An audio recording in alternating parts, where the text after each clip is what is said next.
एका बिहानै सायद म सपनामै थिएँ कि सपनामै मोबाइलका गीत बजिरहे जस्तो लाग्यो। अनि 2-3 पटक बजेपछि बल्ल पो बिउजिएँ। त्यो त बिपनामै मेरो मोबाइलको रिङटोन बजेको रहेछ। निन्द्रामा आँखा यसो उघारेर हेरेँ, नयाँ नम्बर रहेछ। एका बिहानै कसले फोन गर्यो? सुत्न दिने भएनन् भने आमालाई कसैले। एकैछिनमा अहिले मामुले उठ घाँस काट्न जान ढिला भयो, कति सुतेको भनी कराउनुहुन्छ फेरि। राति पनि निकै अबेरसम्म निन्द्रा पर्दैन। यसरी नै झिझो मान्दै फोन उठाएँ अनि उताबाट हेलो आलोक सन्चै छौ भन्दै मिठो आवाजले मेरो आँखा खोलिदियो। कतै सुनिसके जस्तो, कतै सुन्न बाँकी भए जस्तो त्यो मधुर आवाजले मेरो नपुगेको निन्द्रा पनि पुगे जस्तो लाग्न थाल्यो। म सुनेरै बसिरहँ जस्तरी सुनिरहेँ अनि यसो मोबाइलमा नम्बर पनि हेरिरहेँ। नयाँ नम्बर छ। धेरै बेर नबोलेको भएर होला। ऊ फेरि बोली, आलोक चिनेनौ? मैले बिस्तारै भने, खै अलिक गाह्रो पर्यो चिन्न। फेरि यहाँ चिनाएर पछि छाडेर जानेको कमी छैन नि त। मेरा कुरा सुनेर ऊ एकछिन केही बोलिन। लाग्दै थियो मेरा शब्दहरूले उसलाई घोचे अनि छिटो आफैले सोधे, भन न को बोल्या? मैले आवाजले अलिक मभन्दा कम या सँगै उमेरको जस्तो मानेर सिधै तिमीले सम्बोधन गरिदिए। उताबाट आवाज सुनियो, चिनेनौ अघि तिमीले?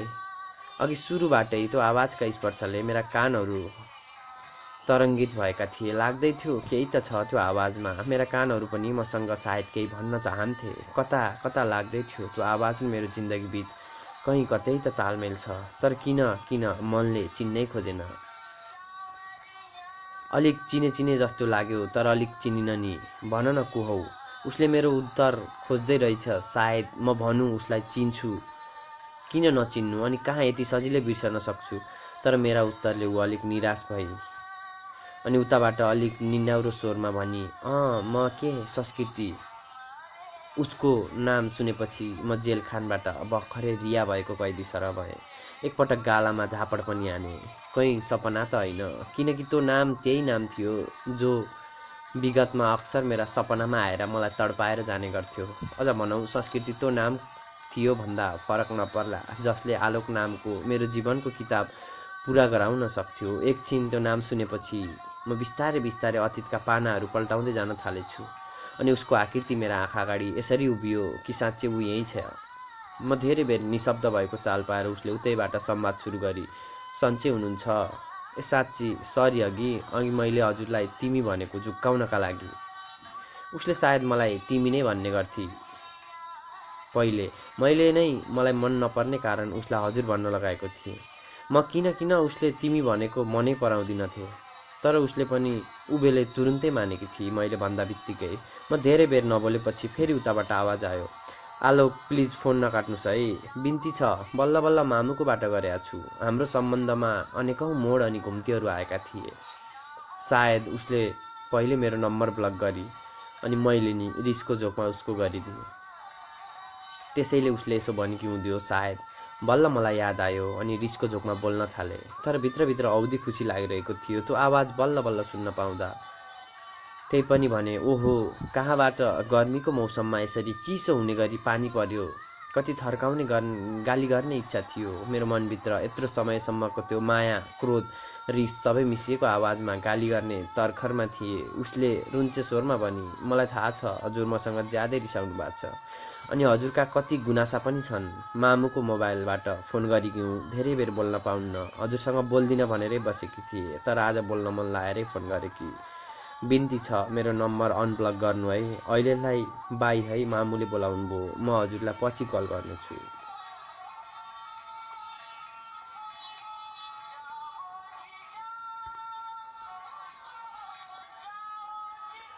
उसले फोन त काटी तर मेरो निन्द्रा पनि लिएर गई।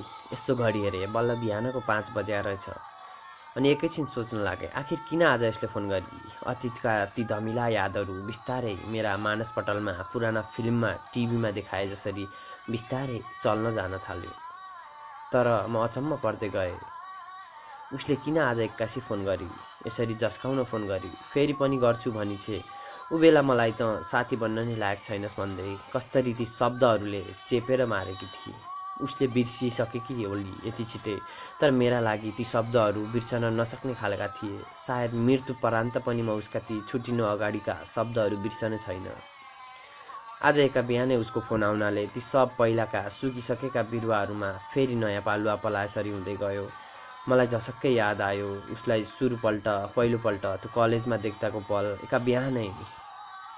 सुरु एका बिहानै सुरु दिन कलेज, नयाँ नयाँ जोस जाँगर थियो, नयाँ कलेज, नयाँ साथी। म बच्चैदेखि साइन्स विषय पढ्ने अनि एउटा सपना थियो काठमाडौँ गएर पढ्ने, किनकि सबैले भनेको सुनेको थिएँ काठमाडौँको जीवन कष्टकर हुन्छ, कतिलाई सही बनाएर पठाउँछ त कतिको जीवन बिगारेर फर्काउँछ अरे। काठमाडौँले भन्ने धेरै हल्ला सुनेको थिएँ। मलाई काठमाडौँसँग लड्न मन थियो, के पो गर्दो रहेछ र त्यस्तो भनेर विचार गर्न मन थियो। साँच्चीकै त्यो बुढापाकाले भनेको हल्ला साँचो रहेछ। काठमाडौँले मान्छेलाई अलिक छाप पारेरै पठाउँदो रहेछ। अहिले बल्ल लाग्छ त्यति बेला म काठमाडौँ नगएको भए मलाई काठमाडौँले त्यति सजिलै चोट दिएर त फर्काउन सक्ने थिएन। काठमाडौँले मलाई पनि अहिले त निकै गहिरो चोट दिएर फिर्ता पठाएको थियो। जम्मा 2 वर्ष बस्दा त जिन्दगीभर नमिटिने घाउ दियो। त्यसले म त्यहाँ बस्नै नसकेर अनि फर्केर गाउँ आएको थिएँ। म कक्षा 10 सकेपछि मजाले पढेर आउने नयाँ सपनाहरू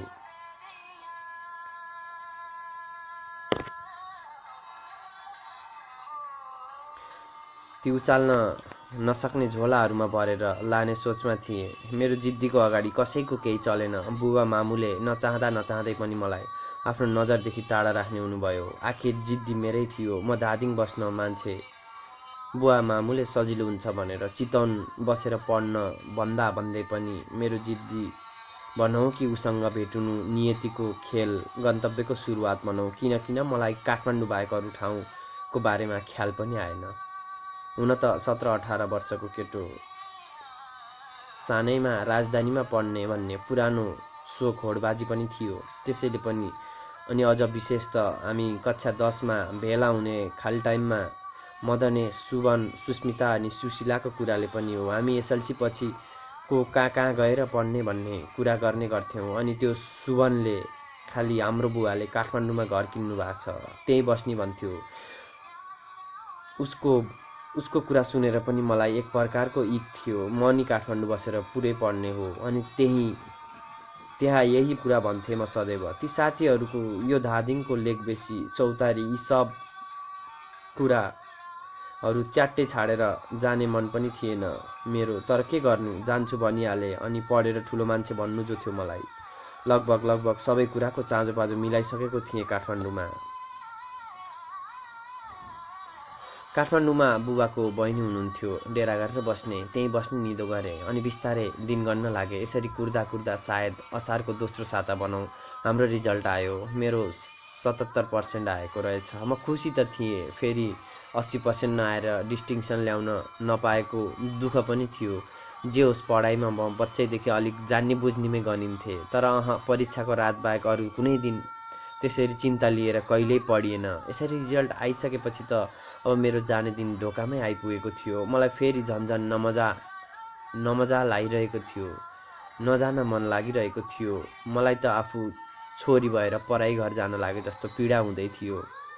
अनि लगभग साउन सुरु हुन लाग्दा म निस्केँ धादिङको त्यो डाँडाबाट।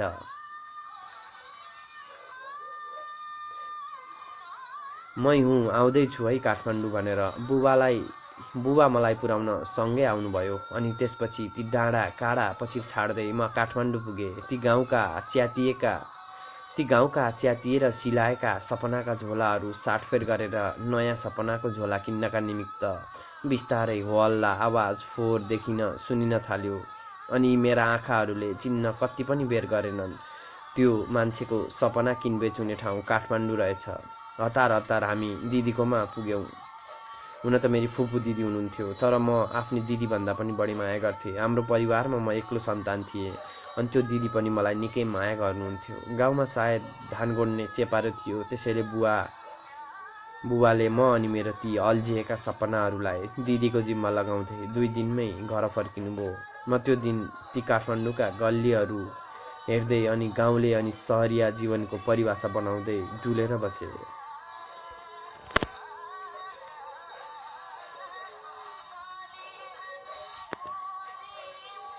म त सोच्दै धेरै पछाडि पुगिसकेको छु अनि घडीले पनि 7 बजाएको रहेछ। मामुले आलोक भनेर बोलाएपछि पो बल्ल मेरो होस आयो। म त विगतका पानाहरू सम्झिँदै रहेछु, जसँग भए अनि उसको नम्बर अनब्लक गरेँ अनि हतार हतार अरिया नाम्लो बोकेर घाँस काट्न गएँ। घाँस काट्न अलिक माथि जानुपर्थ्यो। 2-4 जना साथीहरू गीत गाउँदै हल्ला गर्दै जान्थ्यौँ। त्यो दिन मलाई त्यो गीत, हल्ला केहीको ध्यान पनि रहेन। अनि सोच पनि, मैले कति बेला घाँस काटेँ, कति बेला भारी पुऱ्याएँ, मैले केही पत्तो पाइनँ। म त बिहानकै बारेमा सोच्दै थिएँ। किन उसका ती हरेक तस्बिरहरू ग्यालेरीमा सेभ भएछ र मेरा यी मानसपटलमा सेभ थिए। यस्तै यादमा हराउँदा हराउँदै हात पनि काटेछु, पत्तो भएन। घर आएर हातखुट्टा धुँदा पो चराएर थाहा पाएँ। खाना पनि चम्चाले खाएँ अनि आएर फेरि आफ्नै कोठामा आएर पल्टिन लागेँ। तर बिहानको आवाजले मेरो मनलाई शान्त हुन दिएकै थिएन। भनौँ उसँगका ती तिता मिठा पलहरू सम्झनामा झकझकाउन आइरहे, झस्काइरहे। यसो बेला बेलामा म आफ्नो मोबाइलतिर हेर्ने गर्थेँ, कतै उसले फोन पो गरिहाल्छ कि। तर किन पो गर्थी। 1 वर्षपछि फेरि मेरो एकाग्रतालाई भङ्ग गराउनका लागि पक्कै फोन गरेकी हुनुपर्छ भन्दै आफ्नै मनमा नै भुटिनु सिवाय अरू केही उपाय थिएन। धन्न उसले शनिबार पारेर फोन गर्न भ्याइछ, नत्र त दिउँसभरि स्कुलमा सर झोक्राएको भन्दै हल्ला गर्थे होला। म काठमाडौँ बस्न नसकेपछि, त्यहाँ निसासिएपछि फेरि घर फर्केर आएँ। बुवा मामुले किन भनेर धेरै सोध्नुभयो, तर मैले केही न केही बहाना बनाएरै छाडेँ। अनि आएर गाउँकै कलेजमा अहिले स्नातक पढ्दै थिएँ। त्यति मात्र होइन, मैले घर नजिकैको स्कुलमा 6-7 कक्षालाईसम्म पनि पढाउन सुरु गरिसकेको थिएँ। भनौँ म विगत भुलेर धेरै अगाडि पुगिसकेको थिएँ। त्यो ठाउँबाट जहाँ हाम्रो सम्बन्धको अन्त्य भएको थियो, त्यो ठाउँ निकै परै थियो। अझ के सम्बन्ध भनौँ, सुरु नहुँदैको, सायद साथीको सम्बन्ध भनौँ। यसरी आज बिहान अचानक फोन गर्दा त मनमा कता कता कम्पन आएसर हुँदै थियो। मनमा अनेकौँ प्रश्न पनि थिए, तर त्यसको उत्तर बताउने मान्छे नै हराएकी थिए भनौँ। ती दिनहरू सम्झना पनि कतै अलिअलि खुसी, हाँसो, पीडा, रोदन मिसिएको झल्कोहरू आउने गर्छन्। अझै पनि याद छ मलाई त्यो दिन जब कलेजबाट छुट्टिउँदा उनी र म सँगै परेका थियौँ अनि मसँग बोल्दै नबोल्ली कसैले देख्ला कि भन्दै तर्किँदै हिँडिरहेकी थिए। यस्ता खालका यादहरूले भइरहेको थियो मेरो काठमाडौँको मेरो जीवन कथा। यस्तै सम्झिँदै मनमा नै एक्लै हाँस्दै रहेछु। उताबाट मम्मीले कोसँग बोलेर हाँस्दैछस् भन्नुभयो र झसँग भएँ अनि साँझको खाना खान बोलाउनु भयो। खाना खाएँ अनि सुतेँ। त्यो दिन सायद धेरै थाकेर होला, निन्द्रा लाग्दै थियो, तर अचानक झसँग भएँ म त। किनकि बल्ल याद आयो कि मैले त उसको बारेमा केही पनि सोधिनँ उसँग, किनकि काठमाडौँबाट छुटिसकेपछि सायद हाम्रो बोलचाल भएको थिएन। उसले के गर्दैछ, पढ्छे कि नाइ, कहाँ पढ्छे, अहिले कहाँ छे, केही कुराको पनि जानकारी छैन मसँग। मनमा नै आफैलाई गाली गरेँ। शत्रुको त हालखबर सोध्ने गर्छन्। मैले त 1 वर्षसम्म ऊ मरी कि बाँची त्यो नि सोचिनँ, तर मनमै सोचे उसैले ब्लक हाने कि हो नि। अनि मैले नि नम्बर मोबाइलबाट डिलिट गरिसकेको थिएँ। तर मनले भन्दै थियो, तँलाई त उसको मोबाइल नम्बर राम्ररी कण्ठ थियो त। उसको मोबाइल नम्बरको कहानी पनि निकै रमाइलो छ। साथीहरू जो मसँग अलिक नजिक थिए, उसका पनि नजिकै थिए। अनि जब मैले उसको बारेमा केही कुरा गर्न थालेँ, उनीहरू मलाई जिस्काउनका लागि मेरै अगाडि आएर उसको नम्बर बार बार सुनाउने गर्थे। अनि खै कसरी मलाई ती नम्बर मजासँग कण्ठ भएर आयो। यसरी उसको बारेमा केही सोधपुछ गरिन भन्ने चिन्तामा डुब्दै थिए।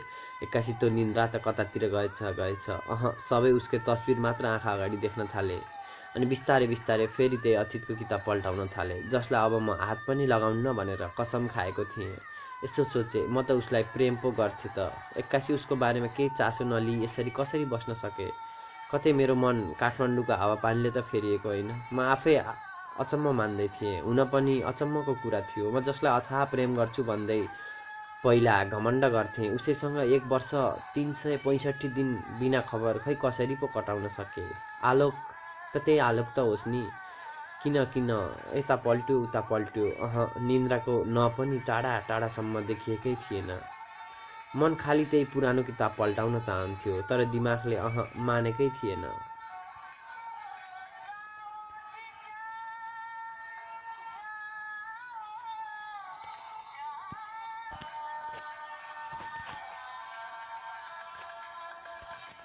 यसो मोबाइल हेरेँ, बल्ल 10 बजेको रहेछ।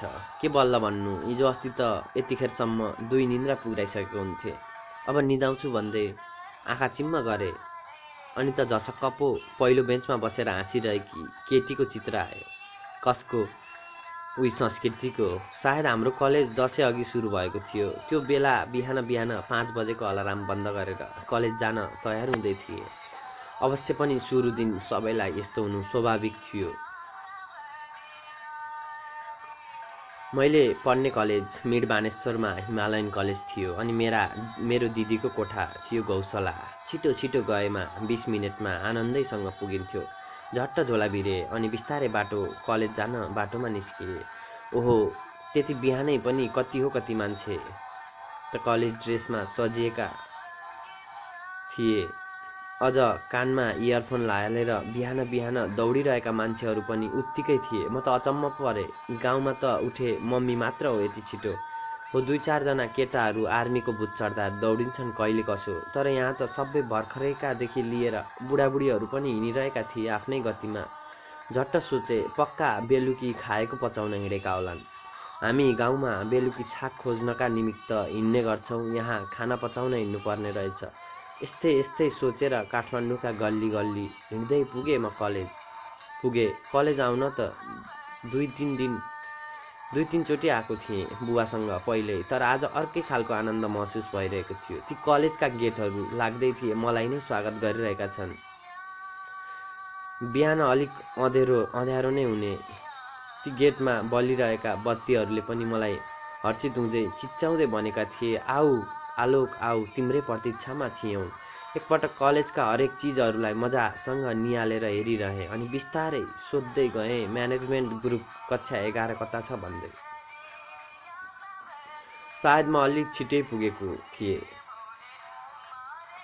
क्यारे, त्यही भएर गएर बसेँ अगाडिको बेन्चमा अनि बिस्तारै एक नयाँ अनुहारहरू हेर्दै गएँ। हेर्दै त कक्षा भरिन आँट्यो। म भने सबको मुख हेर्दै थिएँ।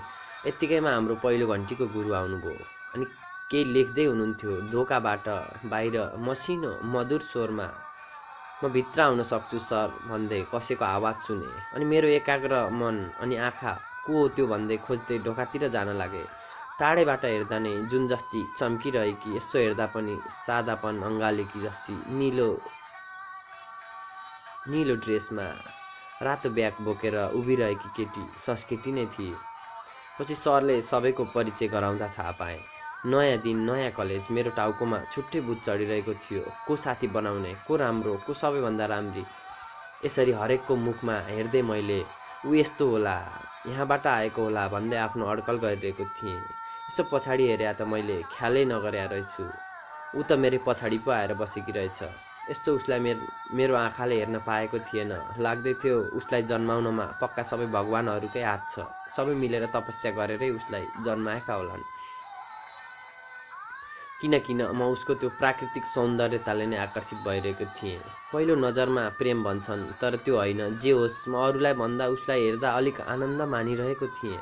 हुन पनि ऊ क्लासमा छिर्दा नै लाग्दै थियो माथिबाट पुष्पको वर्षा हुँदैछ, कता मन्द हावा चल्दैछ। हुन त माथि पङ्खाको हावा होला सायद, त्यही पनि मेरो सोचाइ अनि माहौलसँग मिल्दै थियो। त्यो समय मसँगै आएर 2 जना केटाहरू आएर बसे। हामीले आफ्नो परिचय पनि गर्यौँ। म भने पछाडि उही संस्कृतिलाई नै हेर्दै थिएँ। सोच्दै थिएँ कोसँग बस्छे, कस्ता साथी बनाउन रुचाउँछे होला। यसो हेर्दा त म जस्तै छे, पक्कै गाउँबाट आएकी होली। फेरि मैले हेर्दैमा को गाउँको सहर आएको छुट्याउन सक्छु भन्या चाहिँ होइन। त्यही पनि जे होस्, अलिक सोझी, शान्त, बाहिरी तडक भडक नभएको देखेर मलाई त्यस्तै लागेको। हाम्रो पहिलो घन्टी 6 बजेबाट सुरु भएको थियो। 45 मिनटको हुँदो रहेछ 5 घन्टी, तर 6:30 सम्म पनि शिक्षकले पढाइरहँदा विद्यार्थी बीचमा आउँदै थिए अनि कोही फोन उठाउँदै कक्षा बाहिर जाँदै थिए। ओहो, सहरको पढाइ यस्तो पो हुँदो रहेछ। कलेजको पढाइ भन्दै मनमनै कुरा गर्दै थिए। गाउँघरमा हेरेको फिल्महरू जस्तै थियो त्यो पढाइ। शिक्षक आउँछन्, पढाउँछन्, पढुन् नपढुन् कुनै वास्ता छैन। म त अचम्म पर्दै थिएँ। कोही चाहिँ लास्ट बेन्चमै बसेर सरहरूलाई नै जिस्काइरहेका थिए, तर सरले केही भन्नु भएन। सायद दोस्रो घन्टीको बिचमा होला। चिफ सर आउनुभयो अनि सबलाई स्वागत गर्दै अलिअलि भाषण दिनुभयो। हामी देशका कुना कुनाबाट आएका छौँ। केही सपना छ जसलाई हामी पुरा गरेर छाड्नेछौँ। हामी प्राय गाउँबाट आएका छौँ। अक्सर गाउँबाट आउने हामीहरूलाई यो सहरले दुई थरीको बनाइदिन्छ। कडा परिश्रम गर्नेका निमित्त यो सहर धेरै अवसरवादी छ अनि कसैका लागि अभिशाप पनि बनिदिन्छ यो सहर। बाबु, ए बाबु उठ, कलेज जान ढिला भयो।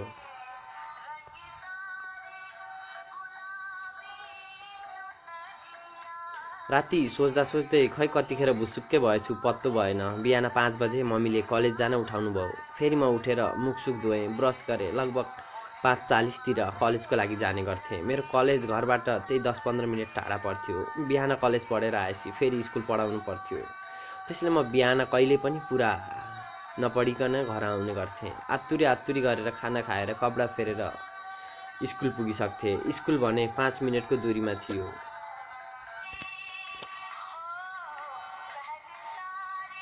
काठमाडौँबाट फर्किएपछि मेरो दिनचर्या यसरी नै बितिरहेको थियो। गाउँमा सँगै पढेका सबै साथीहरू जापान थिए अनि गाउँमा सधैँजसो मलाई छिमेकीहरूले यस्तो जान्ने मान्छे त आइएल्स गरेर अस्ट्रेलिया गए हुन्थ्यो त के नेपालमा भविष्य बिगार्छस् भन्दै सदैव भन्ने गर्थे। अनि मेरो एउटै उत्तर, म जाँदिनँ विदेश, स्वदेशमै बस्छु, बरु यतै मर्छु। मेरो कुरा सुनेर गल्ल हाँस्थे सधैँजसो छिमेकीहरू पनि। हुन त घरबाट मामुले बल नगर्नु भए पनि होइन। जब काठमाडौँबाट आएर 11-12को एउटै जोड्दा 65% आएको देखेर बुवाले पनि भन्नुभएको थियो, बाबु जा विदेश, के गर्छस् यता बसेर। बुबा खेती किसानी नै गर्नुहुन्थ्यो। मैले हाँस्दै भन्थेँ, यत्रो खेत छन् त केही गरौँला नि यतै बसेर। मलाई किन विदेश जान भनेपछि मनै मरे जस्तो लाग्थ्यो। किनकि यत्रो दुःख गरेर पढेर उता गएर योग्यता अनुसारको जागिर पाउनु असम्भव हुन्छ। अनि त्यसैले म जसले जे भने पनि केही मतलब गर्दिनथे। म यतिसम्म गर्थेँ कि बुवा मामुले डिबी भर भनेर भन्दा पनि अनेकन गरिकन टार्ने गर्थे। के काना पर्ने जस्तो गरेरै कहिले भरिएन डिबी। यसरी नै सदाजसो मेरा दिनहरू बित्ने गर्थे। कलेज, घर, स्कुल अनि शनिबार चाहिँ घाँस काट्ने जाने, घरका काम गर्ने, बस यही थियो मेरो अहिलेको दैनिकी। दिनहरू यसरी बित्दै गए। उसको फोन आएको लगभग 1 हप्ता बित्न लागिसकेको थियो। शुक्रबार रातभरि फुटबल हेरेर बसेँ अनि अलिक ढिला सुतेँ। किनकि घाँस काट्न 7 बजेपछि मात्र जान्थे साथीहरू। त्यसैले मजाले सुत्छु भनेरै रातभरि फुटबल हेर्दै सुतेँ। बिहानै झिसमिस उज्यालो हुँदै थियो क्या हो। मोबाइलमा रिङटोन बजे जस्तो लाग्यो फेरि। राति अबेरसम्मको अनिदोले होला, आँखाका परेली खुल्न मानिरहेका थिएनन्। 2-3 पटक फोन बजै गरेपछि बल्ल गरेर परेली उगारे, मोबाइल हेरे। नभन्दै फोनमा संस्कृति लेखेको थियो। वास्तवमै भनौँ भने फोनभन्दा पनि निन्द्राले मलाई अझ बढी तानिरहेको थियो। साँच्चै भनौँ भने काठमाडौँ छाडेर आएपछि ममा अलिक परिवर्तन आएकै थियो। जसरी पहिले संस्कृति भन्दा मरेको नि बिउतिन्थे होला, तर अचेल अलिक मनले भुलाइसकेको थियो। तर पनि उसँग बोल्ने कौतुलता भने उस्तै थियो। धेरै पटक बजिसकेपछि उठाएँ, हेलो आलोक, डिस्टर्ब त भएन नि? मनमा नै मेरो जीवन नै डिस्टर्ब भइसक्यो तिमीले गर्दा। अब एउटा जाबो निन्द्राको के कुरा गर्छौ भनेर भन्दै थिएँ। उसकै अघि भन्न अलिक मन मानेन। सोचे बिचारीले चित्त दुखाउली कतै। अनि भने, खासै भएन, अलिक मात्र हो। उसले जवाफ दिई, थाहा थियो हिजो राति पक्कै हजुरले फुटबल हेर्नुभयो होला, राति अबेरसम्म। त्यही पनि अघिपछि त हजुरलाई फुर्सद हुँदैन नि त। अनि शनिबार पारेरै गरेकी हुँ। म अचम्म परेँ अनि सोधेँ, किन फुर्सद नहुनु? उसले मेरा प्रश्न भुइँमा झर्न नपाउँदै फर्काई, कलेज अनि पढाउन जानुहुन्न र? अनि म अलिक दङ्ग परेँ, किनकि हाम्रो बोलचाल नभएको 1 वर्षभन्दा बढी भइसकेको थियो। तर उसलाई कसरी थाहा थियो? सब कुरा कसरी थाहा भयो? मैले पहिले त उसलाई केही कुरा बताए जस्तो त लाग्दैन। फेरि अनि सोधिहालेँ, लौ कसरी थाहा पायौ? उसले तुरुन्तै फर्काई, मन हुनुपर्छ नि आलोक, थाहा पाइहालिन्छ नि। उसको यो जवाफमा चाहिँ मेरै निम्ति ठुलो झटारो थियो भनौँ। मनमै लाग्यो मेरो, किनकि मलाई उसको बारेमा केही थाहा थिएन, न त बुझ्न नै खोजेको थिएँ। सायद मेरो बारे उसले साथीहरूलाई सोधिदियो, तर मैले कहिल्यै सोधिनँ कसैसित पनि उसका बारे। तर काठमाडौँ पछि फर्किएर आइसकेपछि धेरै महिना महिना त ऊ सपनामा आउँदा पनि विपनाकै भान हुने गर्थ्यो। तर बिस्तारै बिस्तारै भनौँ यो मनले काँचुली फेर्न सिक्दै गयो। अनि सायद घरमा कलेज स्कुल अनि अरू कामहरूले पनि मलाई भुलाइराखे।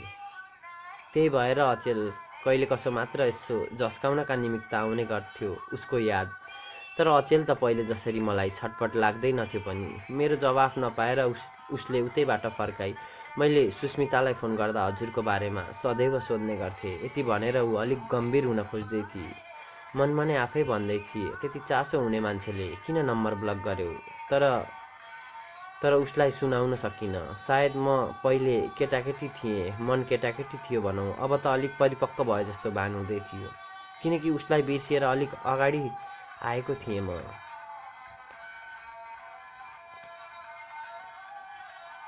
खै किन आज ऊ अलिक भावुक हुन खोज्दै थिए। लाग्दै थियो उसको मनमा कतै पीडा छ, किनकि उसका आवाजहरू मेरा कान बखुबी चिन्थे।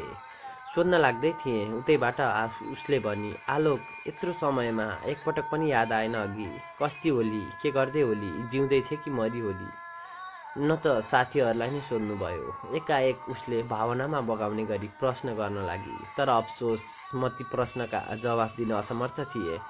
म पनि अचम्मित थिएँ आफैसँग, किनकि ती दिनहरूमा उसकै एक झल्को देख्नका लागि भए पनि बिरामी हुँदा हुँदा पनि कयौँ पटक कलेज गएको थिएँ। तर अहिले खै के भयो मेरो मनले उसको अनुपस्थितिमा मसँग गुनासो गर्न बिर्सिसकेछ।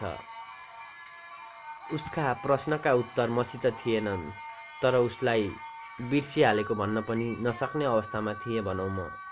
लाग्दै थियो ऊ आज मात्र उत्तर खोज्न चाहन्थे, प्रश्नहरूका बाणहरू धनुषमा चढाउँदै अनि मतिर छाड्नलाई तयारी गरी। अनि मलाई बिर्सिसक्नु भएको रहेछ। त्यो कुन केटी हो? प्रपोजल किन नाइ भन्नु भएको त? अनि म एकैछिन त सोचमग्न भएँ अनि सोचेँ को केटी होली? अनि झसक्क याद आयो अलिसाको। तर यो कुरा उसलाई कसरी थाहा भयो? म फेरि दङ्ग भएँ। उसलाई त मेरो जीवनमा आएका हरेक उकाली ओह्राली मोड घुम्तीका बारेमा ज्ञान रहेछ त। म अक्क न बक्क भएको चाल पाएर उसले भन्दै गई, हजुरले पो बिर्सिनुहुन्छ, तर म त साथी मानिसकेछु। हजुरका जीवनका बारेमा धेर थोर जानकारी त राख्ने गर्छु। तपाईँलाई थाहा छ मैले तपाईँलाई फोन नगरेको भए पनि जुन जुन साथीहरूलाई फोन गरेँ नि ती सबैलाई हजुरको बारेमा केही न केही सोध्ने गर्थे। अझ कति साथीलाई त केवल हजुरकै बारेमा सोध्नका निमित्त फोन गर्ने गर्थे। यी सब सुनिरहँदा कता कता मलाई रिस उठिरहेको थियो। अनि भने मैलाई तडपाउन मजा आउँछ नि तिमीलाई त। एकपटक फोन गर्न सकिनौ? त्यो बेला साथी त कहाँ गयो हँ? म अलिक झर्किए जसरी बोलेको थाहा पाएर ऊ केही बोलिन। एकछिन दुवैतिर सुनसान भयो। एकछिन त्यो सुनसानलाई चिर्दै उसका मिठा आवाज फेरि सुने। अनि साँच्ची भन्नुस् न उनको बारे, जसले हजुरलाई प्रेम गर्दिरहेछिन्। अनि हजुरले किन मनाइ गर्नुभएको? मलाई खासै यी कुराहरू गर्न मन छैन संस्कृति, छाड्देऊ अहिलेलाई, म झिजो मानेर भन्दै थिएँ। उसले नाइ सुनाउनुस्। आज प्याक तानेर कल गरेकी हुँ, मामुहरू नि हुनुहुन्न, मलाई सबै सुनाउनै पर्छ। ऊ त जिद्दी पो गर्न लागि भन्या। उसको अगाडि मेरो कहिले पो चल्थ्यो, केही लागेन। अहिले दिउँसो सुनाउला है। मेरो कुरा सुनेर ऊ केही बोलिन। एकछिन पछि नाइ अहिले सुनाउनुहोस् जति सकिन्छ, अनि अरू दिउँसो सुनाउनु होला भनेर भन्न लागि। हामी बोल्न लागेको निकै बेर भइसकेको थियो। मामुले तल बोलाउँदै हुनुहुन्छ, फेरि घाँस काट्न जान पनि होला भन्दै म तल आउँदा थाहा पाएँ बुवा घाँस काट्न गइसक्नु भएछ। उहाँहरूलाई थाहा थियो म राति अबेरसम्म सुतिन फुटबल हेरे अनि उठ्दैन छिटो भन्ने थाहा पाएरै जानुभएको रहेछ। उसले झन् जब यो कुरा थाहा पाए ऊ झनै खुसी भए। अब मैले कुनै बहाना नपाउने देखेँ अनि बाध्य भएर उसलाई अब सुनाउनै पर्ने भयो मेरो कथा। ए साँच्ची के रे उसको नाउँ? उसले उत्सुक हुँदै सोधी। अलिसा शर्मा, मैले तुरुन्तै जवाफ दिएँ। ऊ निकै ध्यान दिएर सुनिरहेकी थिए। अरू सुनाउनुस् न उनको बारेमा, संस्कृति जिद्दी गर्दै भन्दै थिए। केही छैन के बाबा, के सुनाउ र? मलाई खासै कुरा गर्न मन नभएर बहाना बनाए। उसको बारेमा बताउनुस् न, कहाँकी हुन्, कस्ती छिन्, कसरी चिन्नुभयो, कहाँसम्म पुग्यो, सबै कुरा सुनाउनुस् न आलोक। म नसुनाइ नबाँच्ने परिस्थिति देखेर बाध्य भए अनि कथा किताब पल्टाउन लागे आफ्नो जीवनको। ऊ हाम्रो गाउँभन्दा नजिकैकी गाउँकी थिए अलिसा शर्मा। गाउँ गोरो, बाटुलो मुहार, अगाडि बढ्न अनि बोल्न कहिल्यै पछि नहट्ने अनेकौँ प्रतिभाले भरिपूर्ण थिए अलिसा। ओहो, खुब तारिफ गर्नुभएको छ त। संस्कृतिले मलाई जिस्काउँदै भनी, चुप्प लाएर सुन्छौ कि भन्दै नबनाऊ। हस् हस्, केही भन्दिनँ, हजुर सुनाउनुहोस्। म फेरि भन्दै गएँ, जिन्दगीमा केही गरेरै छाड्ने हो भन्ने सोच भयो कि घरकी कान्छी सबैकी प्यारी केटी थिए अलिसा। उसँगको पहिलो भेट मेरो सायद उसकै स्कुलमा भएको हुँदो। कक्षा 10मा पढ्दा उसको स्कुलको वार्षिक उत्सव हुँदा थुप्रै कार्यक्रम भएका थिए, जसमध्ये हाम्रो स्कुलबाट थुप्रै भाग लिन गएका थिए। म पनि वक्तृत्व कला अनि कविता प्रतियोगितामा भाग लिन गएको थिएँ, अनि उसले पनि वक्तृत्व कलामा भाग लिएर साह्रै राम्रो बोल्थी। सटिक तर्कहरू राखेर त्यति बेला ऊ प्रथम अनि म द्वितीय भएको थियौँ, अनि कवितामा म प्रथम पनि भएको थिएँ। उसलाई कविताहरू खुबै राम्रो लाग्दो रहेछ, तर लेख्न नआउने रहेछ। त्यहीबाट खै कसरी कसरी मसँग बोल्न आई कविता सिकाइदिनुहोस् भन्दै। त्यही दिन बेलुकी फेसबुकमा रिक्वेस्ट पनि पठाएकी थिए। बस यस्तै मलाई म्यासेज गरिरहन्थी 10 क्लासमा हुँदा। अन्तिमतिर पनि उसले इसारा त दिएकी थिए ऊ मलाई प्रेम गर्छ भनेर।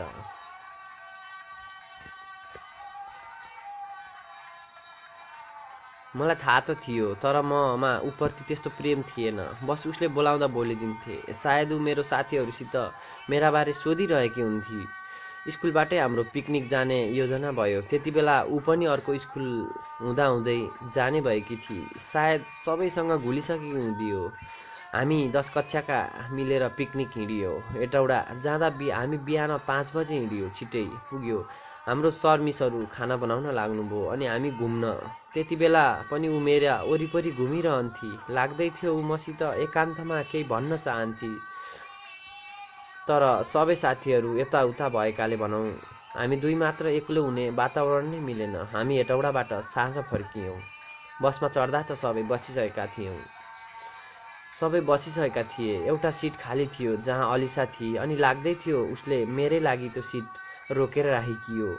म उतै आएको देखेर उसका अनुहार निकै मिठो चमक थियो। म सब बुझेर पनि अबुझ नै बन्दै थिएँ, किनकि म उसित प्रेम त गर्दिनथे। सायद मैले यसो भन्नाले उसको चित्त दुख्ने निश्चय थियो, त्यसले म चुपचाप थिएँ। ऊ त्यो दिन निकै खुसी हुँदै कुरा गरिरहेकी थिए। खै कुरै कुरामा कतिखेर उसले मेरो हात समाएकी रहेछे। म अलिक अप्ठ्यारो त मान्दै थिएँ, तर पनि उसको चित्त नदुखाउनका लागि केही थाहा नपाए जस्तो गरे। त्यो दिन बेलुकी बसबाट उसले झर्ने बेलामा बाई गर्दा केही इसाराले सिटमा हेर्न भनेकी थिए। नभन्दै त्यहाँ एउटा सानो पोको थियो। म घरमा पुगेर खाना खाएर थाकेको कारण सुत्ने तर्खरमा थिएँ। त्यहाँ बिस्तारामा अलिसाका इसाराले देखाएको पोको थियो। के होला यसभित्र, फेरि किन दिएकी उली? यस्तै सोच्दै ढोका लाएर कोठामा खोल्न लाएँ। एउटा बाकसभित्र उपहार जस्तरी मिलाइएको थियो। बिस्तारै खोल्दै जाँदा त चम्किरहेको गोलो चिज देखेँ। आहा, घडी! त्यही पनि मलाई मनपर्ने कम्पनीको। एकैछिन त म अचम्मित परेँ।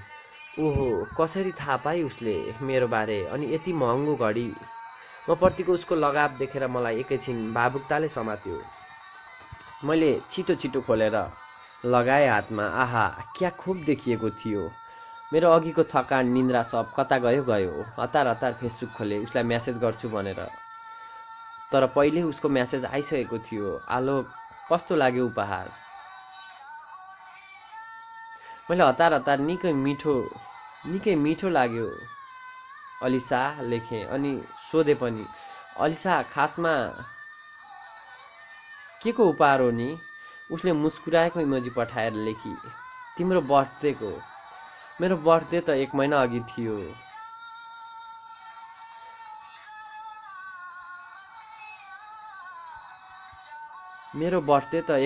थियो। उसले 12 बजे नै फोन गरेर विश गरेकी थिए।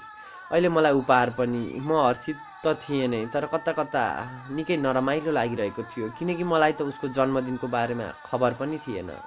उसका साथीले फेसबुकमा हालेको देखेपछि म्यासेज गरेर भन्या थिए, धेरै धन्यवाद अलिसा भनेर म्यासेज गरे, अनि गुड नाइट पनि भनेर सुते। त्यो दिन संस्कृति निकै शान्त भएर सुनिरहेकी थिए। एक्कासी सोधी, त्यही घडी होइन आलोक जुन हजुरले लगाउनुहुन्थ्यो?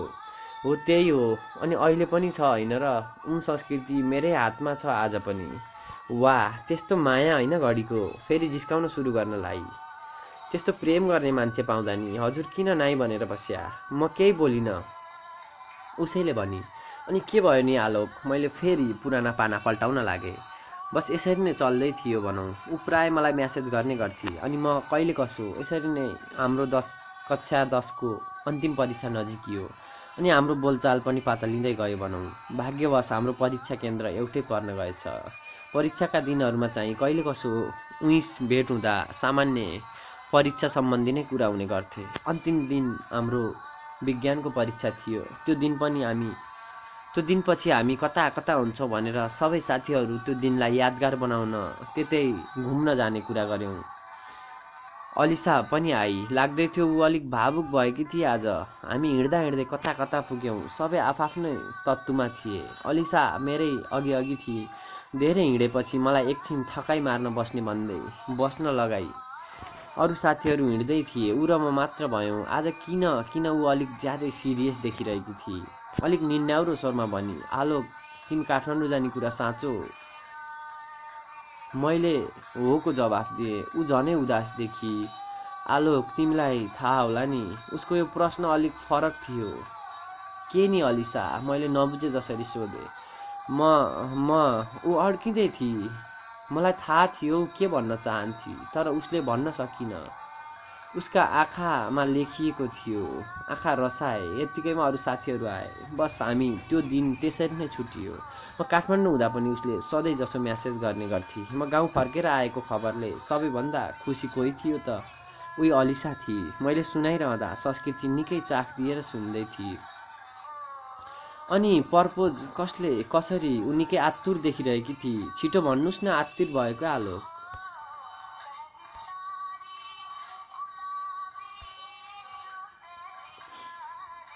के भनु खै, अब म गाउँ फर्किएर आएदेखि नै ऊ निकै खुसी छे। सधैँ जसो फोन गर्छे। म काठमाडौँबाट आएको करिब 1 महिनापछि हुँदो साँझ म्यासेज गरेर भेट्ने कुरा गरेर मलाई बिहान बोलाएकी थिए। मैले किन कसरी भनिन, अनि उसलाई भेट्नका निमित्त उसले भनेकै ठाउँ उसको गाउँको माथि डाँडामा गएँ। ऊ त्यो दिन निलो कुर्ता सुरुवालमा चटक्क परेर आएकी थिए। उसलाई थाहा थियो मलाई निलो रङ मनपर्छ, अनि कपाल पनि खुल्ला छाड्थी उसले। तर मलाई बाँधेको मनपर्ने थाहा पाएरै होला बाँधेर आएकी थिए।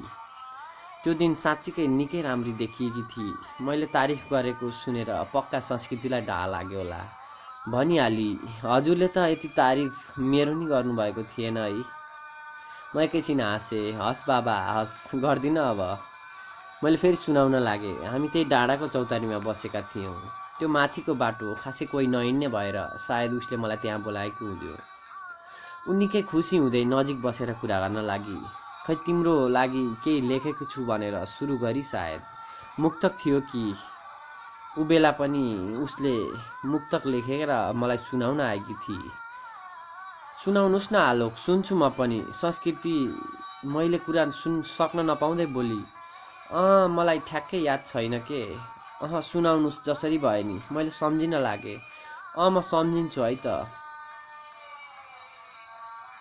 मैले सुनाउनै पर्ने भयो। सम्झिए। अलिसाले मलाई पहिलोपल्ट भेट्दा लेखेको सानो मुक्तक।